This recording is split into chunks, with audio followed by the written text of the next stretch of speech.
Ladies and gentlemen, hello and welcome to Insert Name Here. It's a podcast about nothing for nobody. If you take it seriously, you're redacted. Ha! Let's start the show.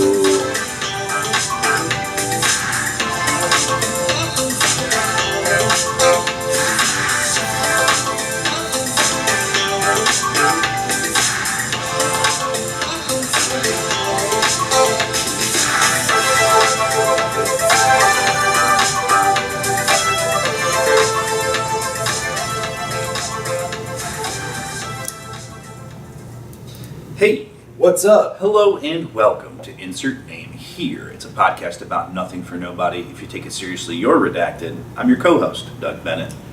And I'm your other co-host, Seth Nacho. And I'm definitely not sus.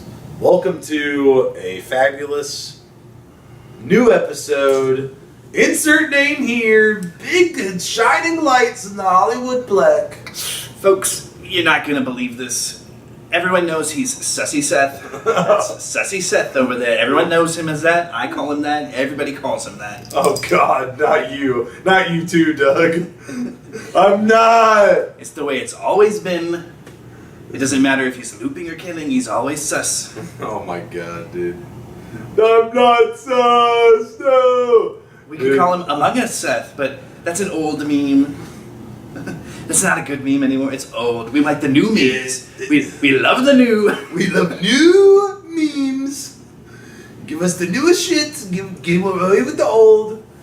Like you remember, I was talking about this in chat last night. No one knew what this meme was. Remember Mike's Way, like at Jersey Mike's, and people would be like, "Yeah, take the sub in the bag and let Mike do whatever he wants to it." Apparently, that's too sus. Yeah. Tell Mike to have his way with it. Yeah, like Mike does whatever he wants to my sandwich, okay? He can put lettuce on it, pickles on it, whatever. Yeah. Extra meat, if you know what I'm saying. Okay, well, if he did that, then... It'd be an upcharge. Yeah, exactly. But, yeah, I think that meme's pretty funny. Well, it was pretty funny, I don't know. Anymore. It's not new anymore.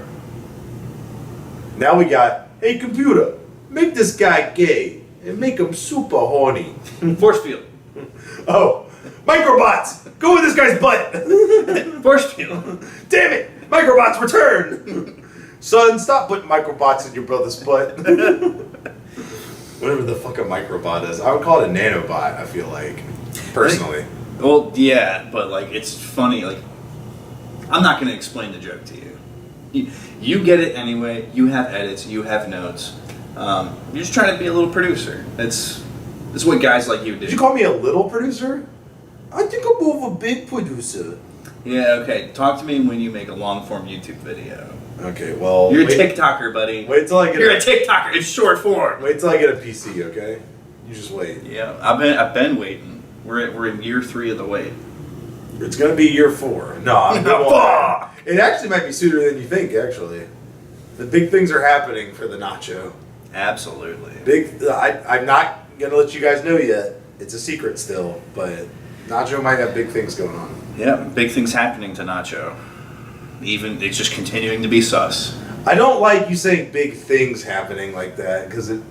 No! Yeah. I'm not Adam Ray's wife. Big things happening in Nacho. No, God. Is that Adam Ray? Nacho's life. Let me finish that sentence. Am I thinking of the right guy? No, you're thinking of Adam 22. Yeah, Adam 22. Who's married to Lennon the Plug, who he sluts out. Is Adam Ray the comedian? Adam Ray's the guy who cosplays as Dr. Phil. Dr. Phil, yeah. I'm thinking of, Adam 22. His wife was biting the sheets. Yeah. For the longest time, I was like, I have no respect for Adam 22. You're an absolute cuck. How dare you make a platform out of your fetish? Well, he cucks his wife, too. Here's the thing, right? I forgot about one of the most time-honored traditions in the world. There's the oldest profession. We all know what that is. I don't have to explain that to you. Yeah. But if we're going to have that, we have the second oldest Profession. Yeah. Pimping. Yeah. But pimping ain't easy. No, obviously not. It's not. Sometimes it involves you getting married to your bottom bitch. If that happens, that's, oh my god. For tax reasons, of course. Okay. That makes sense. But, you know, I can't say that I co-sign it, but when I started looking at it that way, I'm like, oh, he's not a cuck, he's a pimp. And, you know, cucks don't get any play. Adam 22, at least he still gets action, you know. At least he's still virile in some way. So, like, I still don't co-sign it, but I have a little more respect for it than just, like, some guy being like, oh, no. I'm powerless to stop my wife from getting bullied. Oh, I'm NTR. Oh god. Yeah, I don't co-sign it because it's very promiscuous. Like, it's not for me. I mean, it's not how anybody should run their life. Yeah. But pimping is a step up from cuckoldry. It sure is. Official stance of the show. It sure is, Doug. So, I have, like, gaming news, but it's just patch notes for DBD. Okay. If you want to hear that. Yeah. They've given every male character in the game short shorts in celebration of Seth Sussy Sunday. No, that's not true. But I don't think there's any other, like, is there any other gaming news? I mean, Maybe patch notes for another game. yes and no. Nothing big. No, we're between big releases right now. All the content creators are kind of in a drought. It's very interesting. Right now, we're seeing the long-form discussion continue between Marathon and Crimson Desert, and there is a Okay, what's Marathon news? Because I haven't heard much about that game since it, like, is it dead yet? no. It actually will never die until Sony shuts it down. Point blank. Period. Sony? Yeah, Sony owns Bungie. Bungie made the game. Okay. People have been talking a lot about the budget and how it apparently cost $250 million. Whoa! Did it really? That hasn't been hard confirmed. Okay. You have to think, though, most of that probably goes to the payroll. Bungie is a relatively big studio. The game took at least 7 years to make. And, you know, it took that long partially because a lot of these people were split between Marathon and Destiny 2. 7 years? Yeah. 7 years. 7 years is all I have to spend to make a game for you. Yeah. Indeed. But, no. That was not a good Wesker. Anyway, yeah. 7 years. 7 years is all time I have to spare for your game. Do you want me to get you some sunglasses? That was pretty good. I thought that was solid. I told you, I'm the resident RE5 guy. Now you be Albert Whiskers. 7 years. 7 minutes. 7 minutes is all it will take to trim my mustache. Oh, you meant cat whisker. Oh shit. Okay. 7 toe beans. 7 toe beans is all I'll let you touch on my paws. God. Where was I? Oh, basically the player base for Marathon is stabilized to around roughly 20,000 people. Of course, it peaks over the weekend. That has to do with Endgame. Endgame is only open on the weekend. Like, you can only do the Cryo Archive map, which has all the best gear and the most challenging gameplay. You can only do that on the weekend. It's interesting that they do that. Yeah. I mean, at least it has an endgame, you know? A lot of these other extraction shooters don't have an endgame at all. There isn't an endgame in Arc Raiders. There isn't even one in Tarkov. Yeah, you know, you have to know that Arc Raiders is kind of gay. Yeah, it is. If the most popular player is a nut, I mean, that's kind of, you know, it's sus, you know? Yeah. And you would know. It takes one to know one. Oh my god! I wonder you were trying to make a good, funny joke, and then this guy... And I made a better one. Que hora es? Son las dos. Patch notes? No. What was I? I was finishing up a point. 20,000 players. Yeah, so a core player base, and, you know, it can only improve over time. What if they start doing free weekends? Well, with 20,000 players, at least you get lobbies. Right. Which, So not dead yet. I'm used to coming. My main game, the finals, we got like 30,000 Steam players on a good day, like on the best day, like the start of a season type of day. So I like smaller player-based games. We've talked about this before. Bungie based off the investment Sony made. They're not making Sony their money back if they don't have more players. But for a niche game, which I've always maintained Marathon, the extraction shooter is, for a niche game, it's stabilized, it has good numbers, enough for people to play. This is the point I wanted to make. We're going back to Arc Raiders. It's a coworker game. It is. It's probably the coworker game of the last 3 years. Until GTA 6 comes out, there won't be a more coworker game. Well, yeah, because I was about to include sports games in that conversation, but those are kind of evergreen. There's ball gamers, and they only play ball games, and so they're already accounted for. Arc Raiders is the coworker game. Yeah, coworkers love playing that game. Meanwhile, you have a game. So, YouTube critics and people online in the comment sections and on the timeline on Twitter, they've been trying to pump out a bunch of artificial Marathon hate. Whereas, like, yeah, the people it's for, they love it, we enjoy it, we talk about it in a positive way. But people who have never touched it, will never touch it, won't even consider it, won't even watch a video of the gameplay. They spend hours a day making videos and writing comments and making posts about how ass it is. Well, that sounds like High Guard. Like the people that review bombed it, even though they never played it. Yeah. Meanwhile, Crimson Desert, this is the one I want to compare and contrast. That same type of person that is generating all the false Marathon hate, they're giving Crimson Desert false positive hype. Okay, they're giving Crimson Desert flowers, even though it's like, Yeah. they're not even playing it either. Yeah.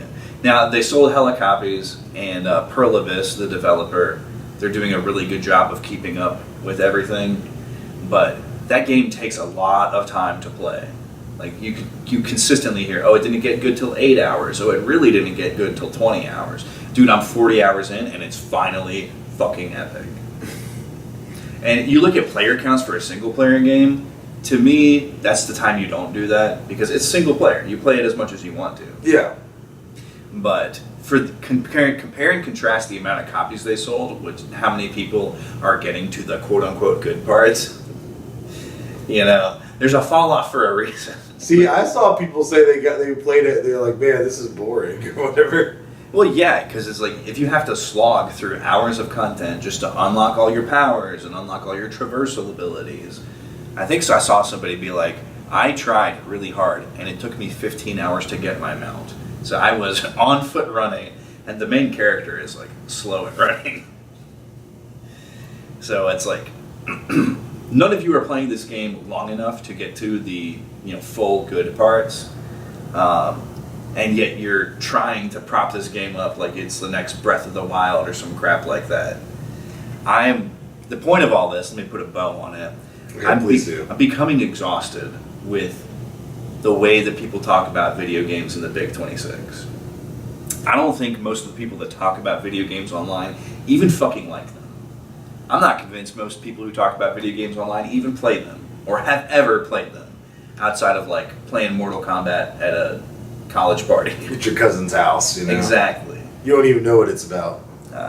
It has become abundantly clear to me that the majority of discussion is just all generated around like clicks and who can get the most Elon bucks for their rage bait.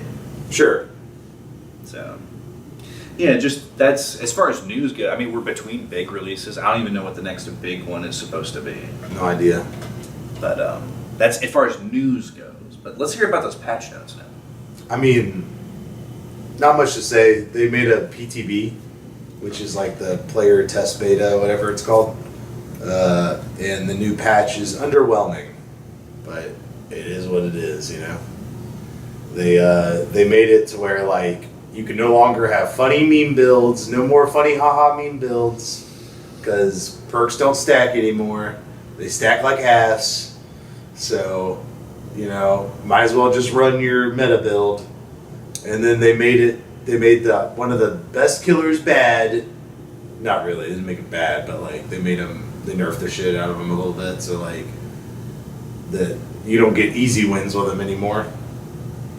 And then they did these buffs that don't do really much, so it's kind of a nothing burger patch. Yeah, not that I'm a DVD expert, but to me it sounds like somebody at the studio probably paid attention a little too much to like sweaty streamers, and those changes sound like they're made with the idea of balancing. Yeah, they are. And sorry, balance isn't fun. It's good though. You need to balance your game. Okay, But like, you can balance the game after you put in a ranked ladder and start sponsoring tournaments for cash. If you don't have those kinds of things set up in your game, whether you realize it or not, you're making a game for casuals. And what's more fun for a casual than being able to deploy a broken strategy? You know? I don't know. I don't know about necessarily a broken strategy though. But yeah, I get what you're saying. But yeah, they're doing a little bit of balance. It goes to show to me that they probably think the game's in a good spot right now. So they only tweaked like a couple things. Yeah. So. But yeah, kind of a nothing burger chapter that's going to come out. And then the next one's going to be good. New content in the next one. Alright, you've used this word a couple of times. I now must deploy a meme. Ask an American to imagine the concept of nothing. So imagine there's a burger. With nothing on it. Hey, Nothing? Baldy! Get this guy a burger with nothing. A burger with nothing? Exactly. We love that meme. That's kind of an old one. Yeah. Folks, sometimes we love a classic. We hate the old, but we love the classic. But so you said, shut up! I wasn't talking to you! Indeedly dooski. Yeah, that's kind of video game news, I guess. Speaking of classic, let's go to the classic segment of our show. The big question. Ba, ba, ba, ba, ba.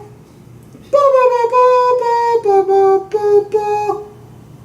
Do you like how I'm adding this new transition in now, even though we've never done this? Ba, ba, ba, ba, ba, ba, ba, ba. I just did a big gay idea. This is about the big question. The question is, I'm bi curious. What if it was a penis head? I got to touch it just a bit. Oh God, gross. I don't want to do all the stuff. I only said I'm curious. I think Doug is the sussy one. Incorrect. You're the one that brought it up. I was just riffing off your subject. Doug said, "What if I was a gay man? What would life be like if I was? What if I like to use my butt?" Holy shit, Oh, dude. no. Holy shit. That's not the big question, by the way. That's not the big question. Yeah, I was hoping you wouldn't ask me what if I liked to use my butt. Who has said that? Whoa, dude. Whoa. Putting words in my mouth. He's a little bit sus, guys. This is kind of a good Trump motion. He's a little bit sus, but we like him anyway. Doug, he's a good guy, but he comes off a little sus sometimes. Folks, So, Exhibit A, projection. He couldn't handle the heat, and he knows that because it hits too close to home, and now he's trying to push it back off on me. this is insane. This is Doug's psychology corner. This is Doug shut the fuck up hour. This is Seth ask the fucking question. Okay. Skittles. You like Skittles? Yeah, Would you prefer if the green apple was lime again? duh. That's the big question. Yes. Why does nobody like green apple? Look, it's not that nobody likes green apple. It's just that, like, if you're of a certain... I feel so bad for the kids that grew up and they only ever knew green apple. The lime Skittle hit different. That citric acid kick that came into the flavor formulation. And these aren't Fruit Loops, okay? Skittles are not Fruit Loops. All the colors are actually different flavors. Fun fact, every Fruit Loop is lemon flavored. So just jot that down. Was every Fruit Loop is corn? What's it called? Corn flake food? Yeah, every Fruit Loop is when Seth plays Survivor. What the fuck is Got wrong with you? Why am I getting so roasted today? Just kidding. I take it back. But yeah, so it was. You grew up having lime Skittles. It contributed so much to the overall flavor profile of the treat. And then one day it changed. It was like, okay, we'll try this. This is fun. You expect things to change back though. Like they make a little tweak, a limited run, a limited edition of a candy or a chip or a soda. But lime never came back. Okay, and so, is it that deep? No, I wouldn't say so. But it's a little death. It's a little mourning that has gone on in perpetuity. So of course, lime Skittles, if you can hear me, come back. We miss you. I might if lime Skittle came back, I might start buying the red pack again. These days, with no lime Skittle, I'm reaching for the purple pack, or I'm reaching for the sour Skittles. Like, there's kind of no reason to get red pack without lime, because it's just not the treat that I came to love as a child. So true. What about you, man? Where's your opinion vis-a-vis the green Skittle? Well, I totally forgot about the lime one for the longest, and then someone brought it up, and I was like, oh yeah, dude, that would be better. Yeah. That would just be significantly better than what we have now. For sure.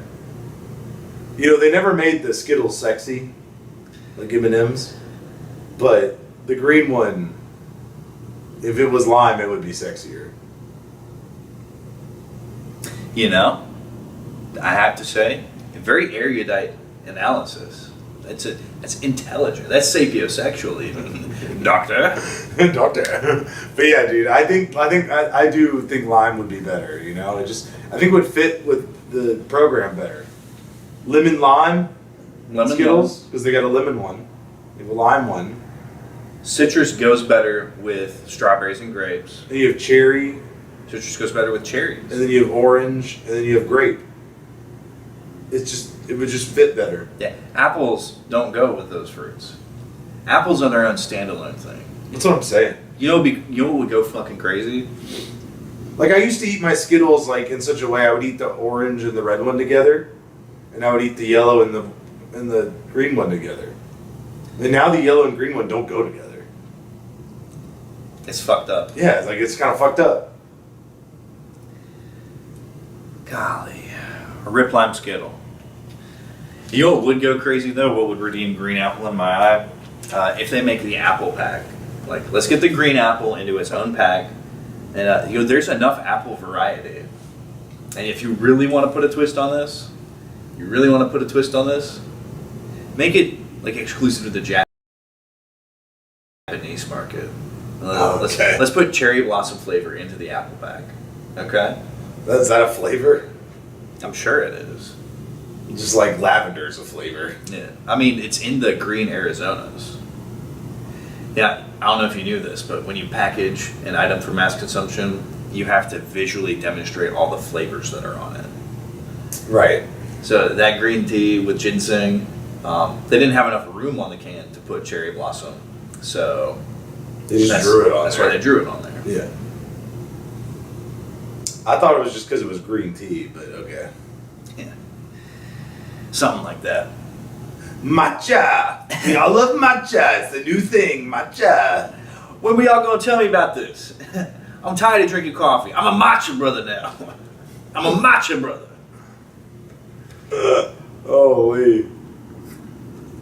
That's not exactly what he said, but that's what I'm allowed to say. I was just gonna be like, yeah, Doug, we all know what you meant. That is a good one, though. You showed me that one a while back. Yeah. Well, what else do you have for me today? Okay. Well, Doug, a little bit of Epstein news. What were they hiding on that island? This is the Epstein Corner. It's not. So this is Epstein news. It's not necessarily Epstein news, but this week, Melania Trump had a sudden press conference. I don't know if you saw this. I saw that she did it, and I was like, don't care. Well, maybe you should care because it was kind of crazy. First off, because I don't think she okayed it with anyone, is what I'm saying. I don't think she ran this by anyone when she did this. First off, though, she just wanted to distance herself from Epstein, because apparently there's like emails where they had like conversations together. But like she was like being like, oh, you know, we were not close, you know, that was like her thing.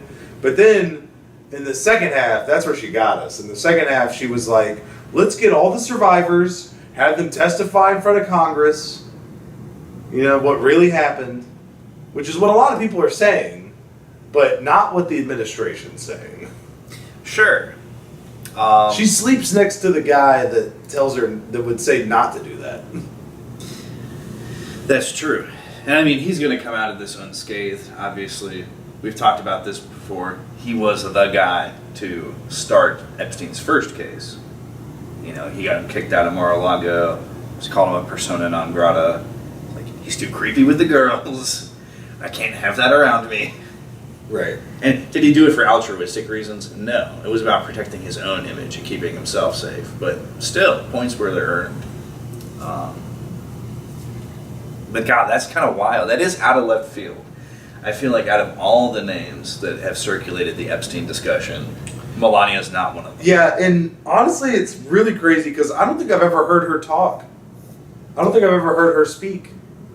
Although, you know, she did give a speech at some point, didn't she? Yeah. At the RNC or something. But I was just like, whoa, okay, that's your voice. and then your voice is going against everything that your husband's administration has wanted. And not to tell tales out of school, but, you know, anybody who's looking at it with clear eyes, that could seem like a preliminary incident to a divorce. Let's start making the space very publicly, very obviously. Although they are kind of hands-off couple. They've always had professional distance. I mean, imagine if she so she's one of the survivors, apparently, and she comes to testify, and she's like, yeah, Trump, my husband, he always grabbed me by the pussy. Mm-hmm. When you're famous, they let you do that. They love it. Melania, come here. But no, yeah, I just thought that was pretty funny that she said that, which obviously everyone would be like, no, don't say that. I thought that was funny, and then it was funny how she kind of was like, yeah, I knew him, but we weren't close, I promise. Methinks the lady doth protesteth too much. It's just funny because it's been out of the news. You know, no one's really talking about it. All of a sudden she brought it back up. Yeah. So. I mean, for me, and I don't know if anyone else feels this way, and this opinion comes to me by way of the No Agenda show, John C. Dvorak, Adam Curry, but they pointed out that, if you look at the age of a lot of these victims or survivors or whatever language you want to use, you think about this being a pedophile island. And that summons to mind images of 7-year-olds, 8-year-olds, actual children. And they pointed out that you look at a lot of them, they were 16, 17 at the time. And, you know, it's you could still take advantage of someone like that, but you're not completely manipulating them. They're also still under full legal guardianship. They said that they happened to get in contact with people who are actually in high-level escorting and prostitution. They're yeah, most of what we know about what Epstein was doing completely fits the model of how elite level sex for money works. And I think once people started talking about it like that, it became a lot less scandalous. This wasn't something like the Franklin scandal where children were being kidnapped, confirmed sacrificed in satanic fashion. This is okay, this is just, people who the only access they have to the elite is through sex trafficking. And so still disgusting, still reprehensible, but a lot more mutual. Everyone knew what time it was when it came to this stuff. I forget what guy it was, but there was pictures of this dude in his underwear with a 16-year-old girl looking at stuff on a laptop. And I was like, bro, that is gross, but like, it isn't like a literal child, right? You know, it's not quite as deep because you hear about all these like pedophile rings and stuff, and you hear about like actual little kids. You know what I'm talking about? Like the crazy shit that we've heard in recent years, like the what's it called, the panda eyes and stuff like that. And I'm just like, well, you don't see that on Little St. James, right? But where's that happening? Where's that happening? That's crazy. It's almost like they want you to focus on the Epstein stuff, so you don't get to the bottom of the real depraved shit. I mean, I don't know, but you know, I don't know that, but it's crazy. But yeah, I mean, you should not be having intercourse with a 16-year-old. I would say that for sure. And I know I've heard some Epstein stuff where the girls were like 14 and stuff like that too. So, but I think they had to sign permission slips, like their parents signed permission slips. And that's what I mean by people knowing what time it was. It's like these people are like, these parents, a lot of them were getting paid to release their daughters into whatever Epstein's And plan. I think they probably got underpaid. For sure. I heard about something like that, like the girls did not get paid as much as they should have. I mean, you know, what price is a human soul worth? If you're willing to put your offspring into that kind of situation, you're going to hell. That's worth a lot of money. Or it should be anyway. It should be. Apparently not. Apparently it's worth $15,000. It's a low quality soul. Good Lord, this is rough. But anyway, we're not trying to sign off on any of this. It's just interesting. If any point was just made here, it's like still scandalous, not as scandalous as the initial impression was. That's why people stopped talking about it, I think, for my money anyway. Oh, I thought they just stopped talking about it because that's how the news goes. News always goes like that. It's like, oh, now what's the next big thing? Yeah, well, I mean, everyone's these days busy just talking about Iran. True. Very true. Straits is still closed, by the way.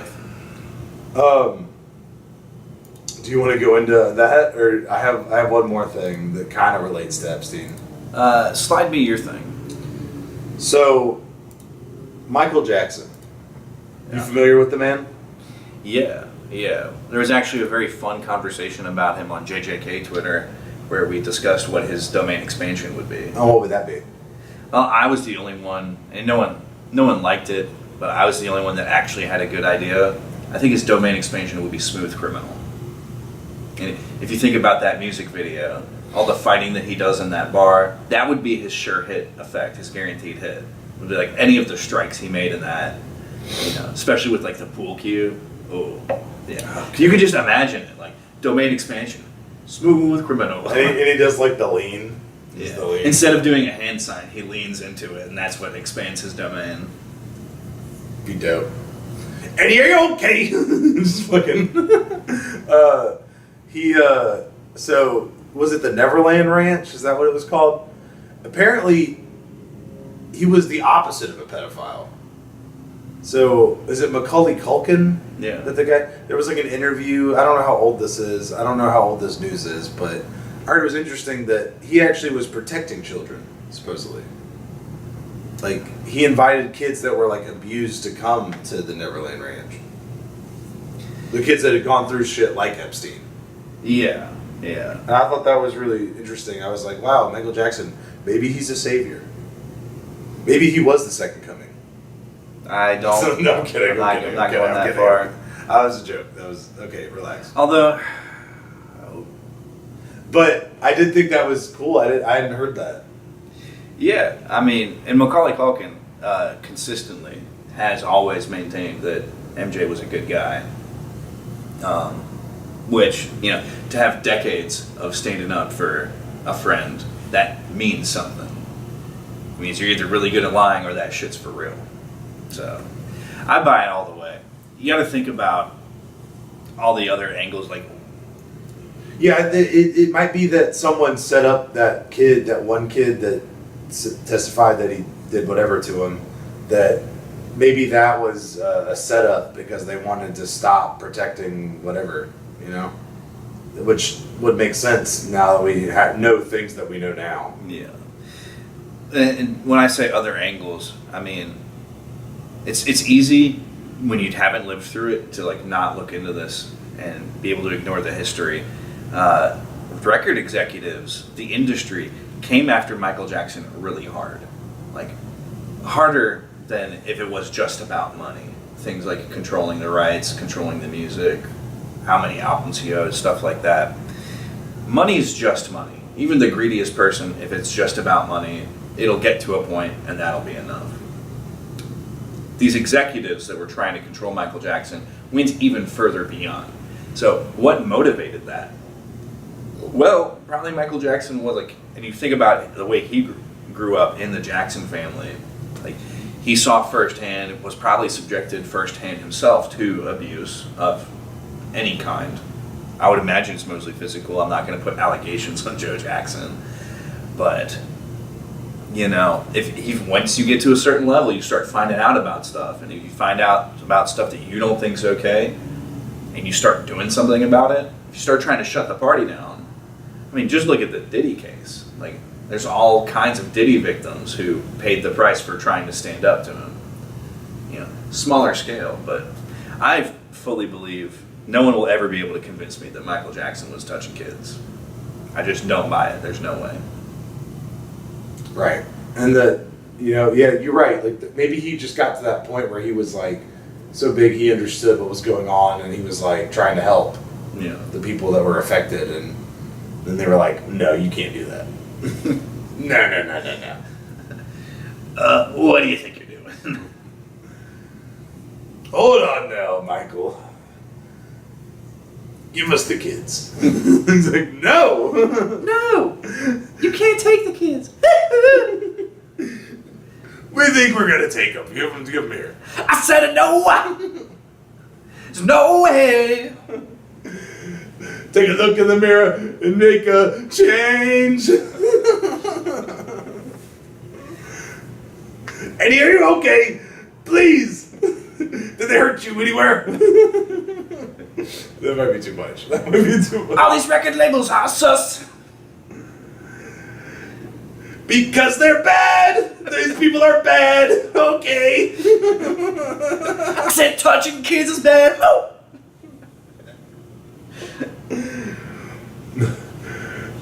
Just beat it. Get the fuck out of there.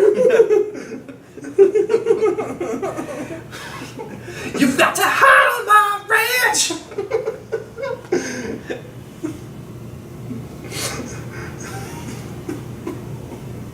Oh man, that's so good. But yeah, I think that maybe like with that, hearing that about him makes sense to me a little bit, because they said that he made Neverland Ranch because he never got a childhood, so he kind of reverted to immaturity in his older age.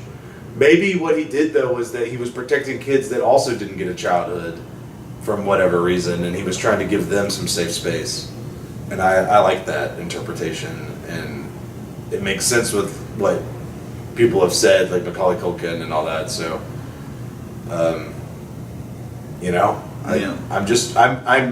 I feel in my bones to give this man a charitable interpretation. I agree with you. Shouts out to the King of Pop. Yeah. If you really did that, then you're missed for sure. Like, you're missed already for the music and everything. You were already a great performer and everything, but damn it. Twice in one day? Yeah. I just thought that was interesting, and that was kind of like the opposite of Epstein, so I like that. Yeah. You know, that's kind of a cute little, Yeah, the yin to the yang. Exactly. Which unfortunately means that one can't exist without the other. Oh, God. For every Jackson, there must be an Epstein. Oh, no. For every Doug, there must be a Nacho. Yep.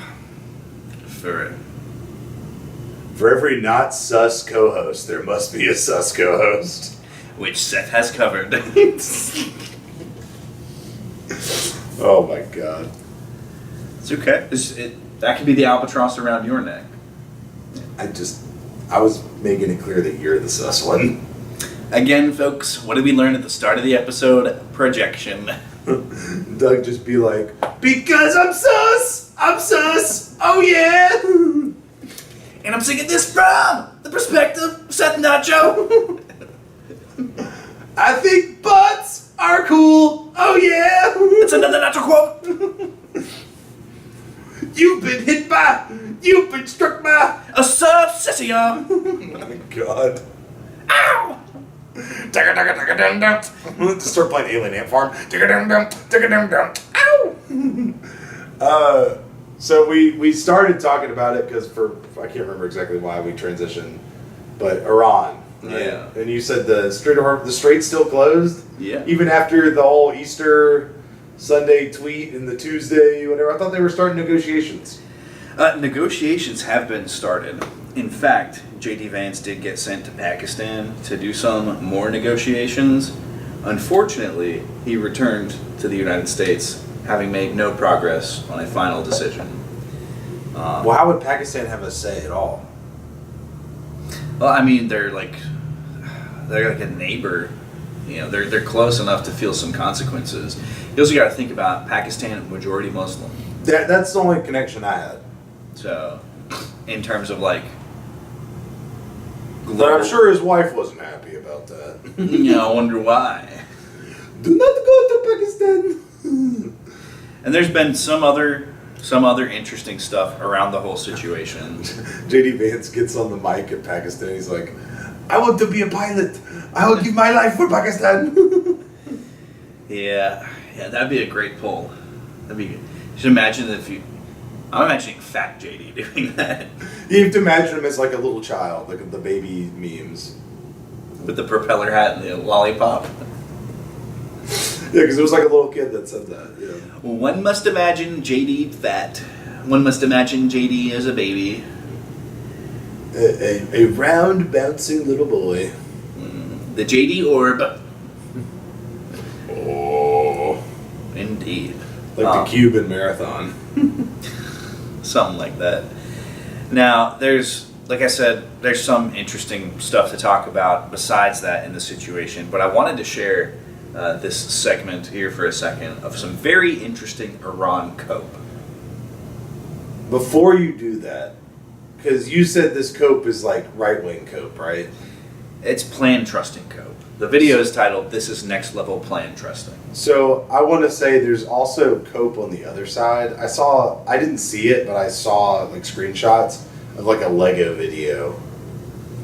It was like Lego Trump and stuff, but it was like Iran propaganda. Like it was like it was like the other side. Anyway, though, go ahead. So there's cope on both sides. Is what I'm saying. Yeah, that's what it's for. Everybody copes.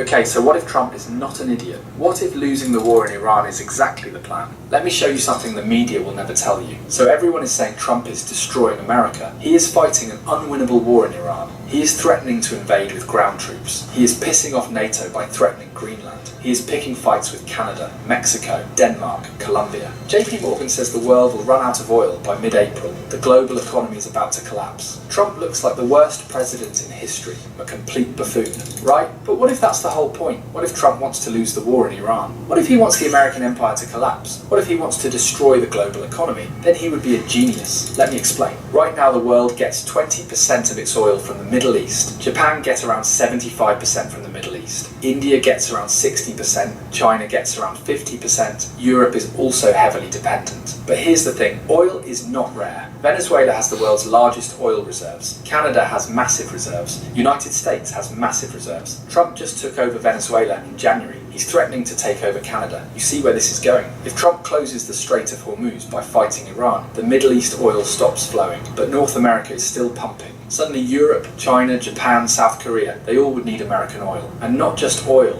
fertilizer too. The nitrogen for food production also comes from the Middle East. If that's cut off, where do they turn? There are only two options, North America and Russia. Trump is making the entire world dependent on the resources he controls. Now here is the genius part. Who owns the most US debt? Who's financing America's $39 trillion?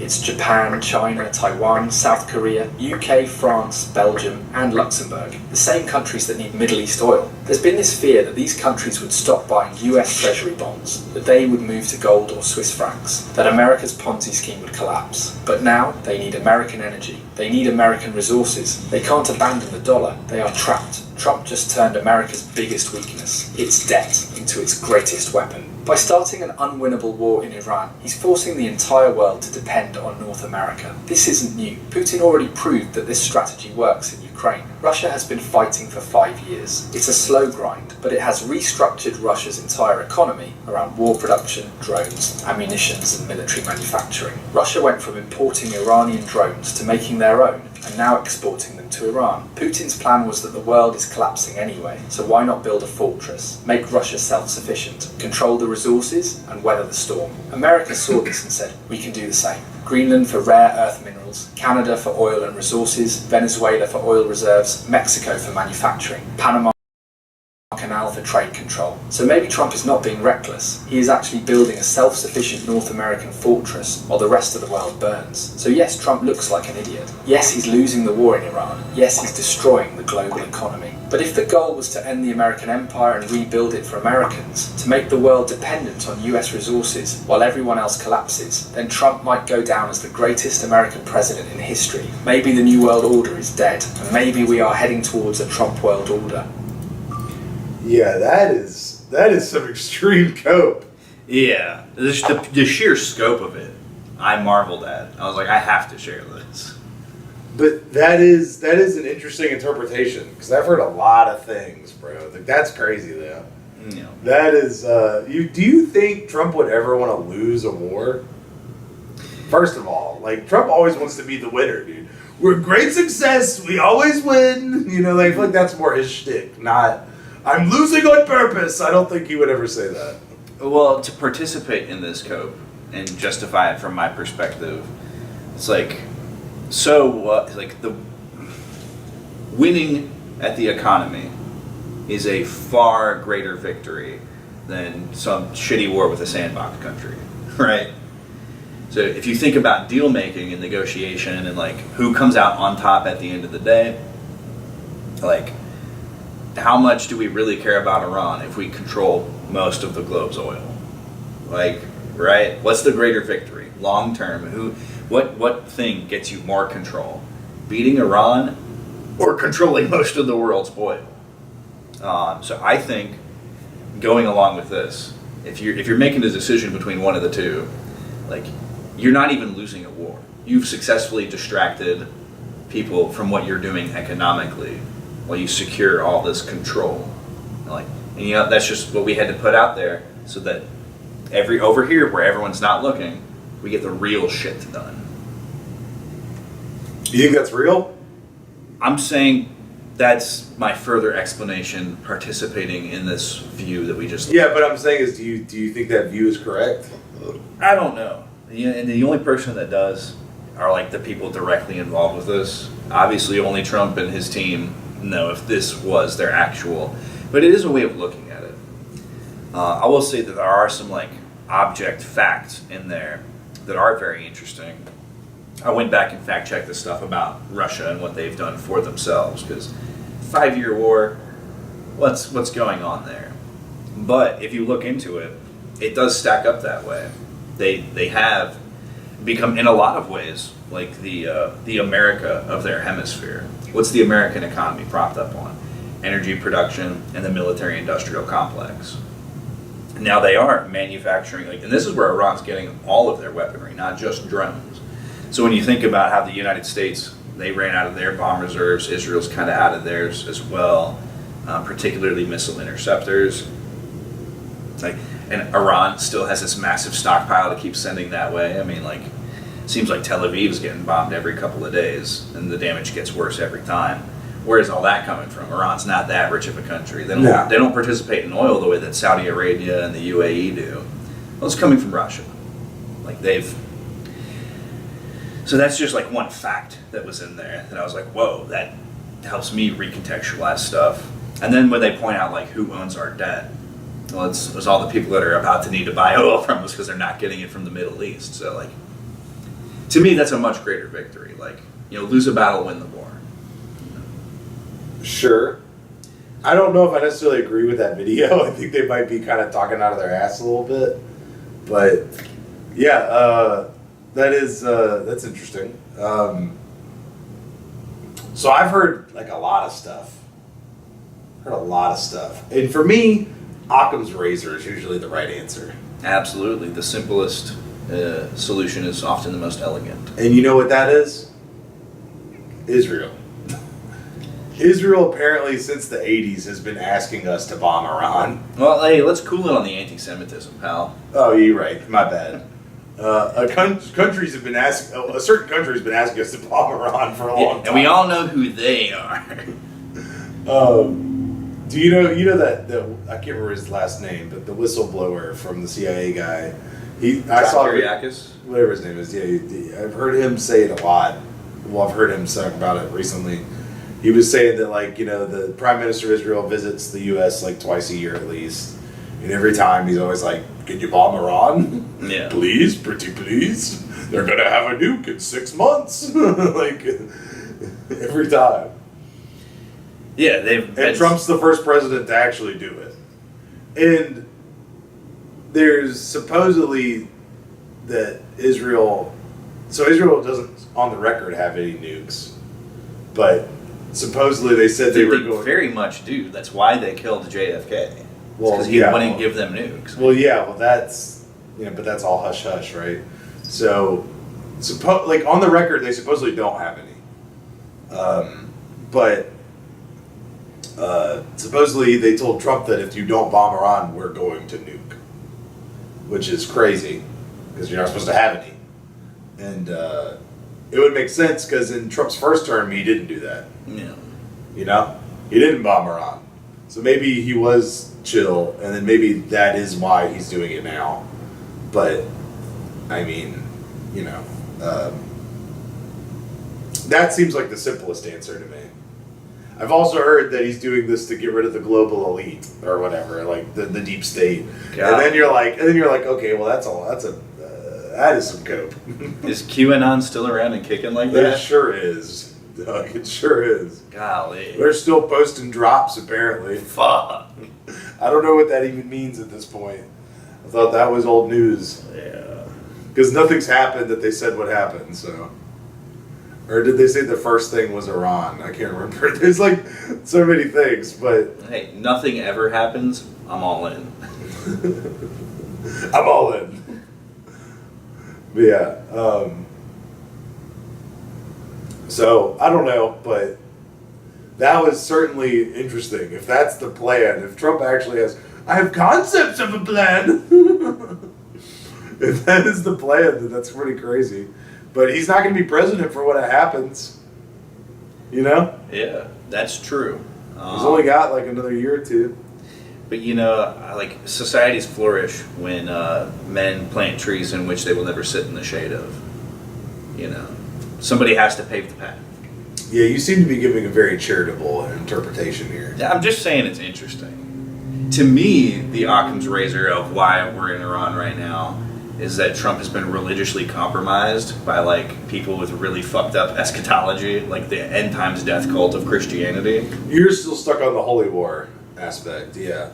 I mean, that's an aspect. That is a real thing that's going on right now. I mean, if you look at his inner circle, it's all like, it's either people who want him to do this stuff for the explicit benefit of Israel, which is a political thing, right? But then if you look at all his religious advisors, they are these evangelical Christians who focus their entire theology around end times death cult. Like, we gotta do this to usher in the third temple. Like, and those people like Paula White, for example, they have decades-long public track records of advocating for the end of the world, the literal Armageddon. And, he spent all of the last year and a half, like, it seems like every couple of weeks he was like, "Ooh, I'm not going to get into heaven. I really want to, but I don't think they're going to let me go." Like, and it makes sense. He's approaching the end of his life. He's definitely slowed down. He's publicly ruminating on like his legacy and his afterlife.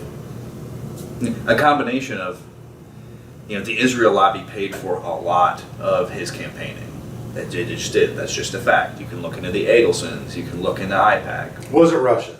It wasn't Russia. It wasn't Russia. There might have been some Russians. There's a lot of Russian Jews that moved to Israel and rose to positions of power, but not Russia. Yeah, exactly. So, you're sandwiched between people who want you to do the same thing for slightly different reasons. And it's like, well, I owe political favors because you gave me all this money. Also, I want to see the pearly gates. It'd be cool if it was this 5D fucking chess. I will say that. It'd be fucking awesome if that was the case. But, the world's not going to end. We're all going to have to keep living. Trump's kind of gay and retarded these days. That's kind of how I feel about him. But, still better than Kamala. Still better than Biden. Yeah. You look at a whole pile of shit, he's probably the most solid turd. Like, we got what we got. Now we have to live with it. Right. Yeah, exactly. That's the truth. Like, what are you gonna do?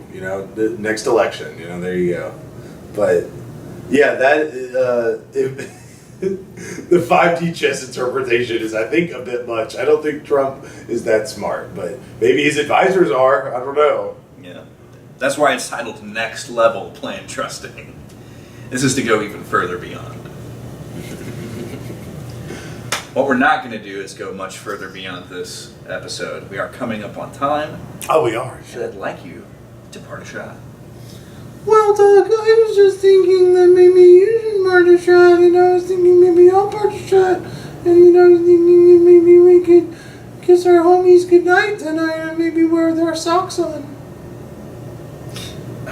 Wear their socks on what? My feet.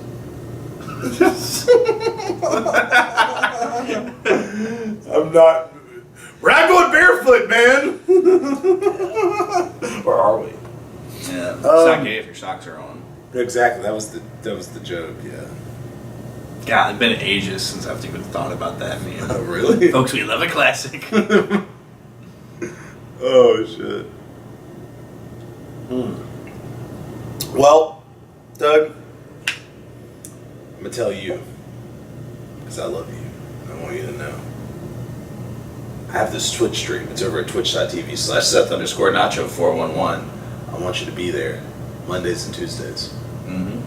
I'm gonna be streaming live, Dead by Daylight content, and it won't be sus.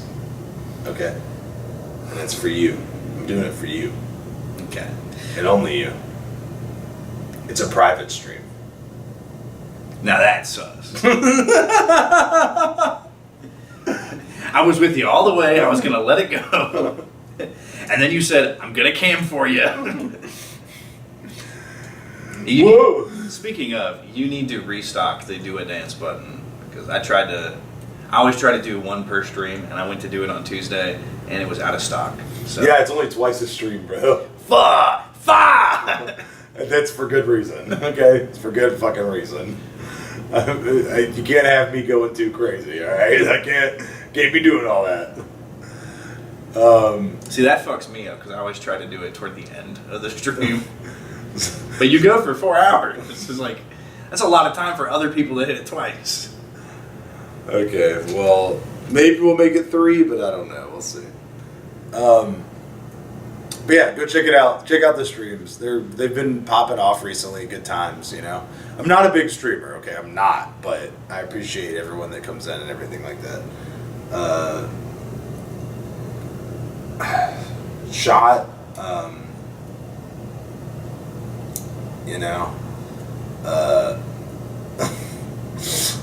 don't know. I've always lost at this point. Bring back the lime skittle. Bring it back. Hell yeah. I'm a lime brother. Ever since I tried that lime, when y'all gonna tell me about the lime skittle? Man, I'm not doing the green apple skill no more. I'm a lime player now. I'm a lime player. Very good. Over here, you already know it's your boy Doug B. Get at me where you at me. If you can't, I got a P.O. box. I'm not going to tell you what it is. You got to figure that out for yourself. But You have a P.O. box? That's news. We're gonna unboxing stream coming soon. Yeah, in terms of a parting shot, happy spring. Spring is sprung. We're past Fool's Winter, and it now should be beautiful and joyous. Not enough rain, though, you know? We kind of need some April showers to bring May flowers.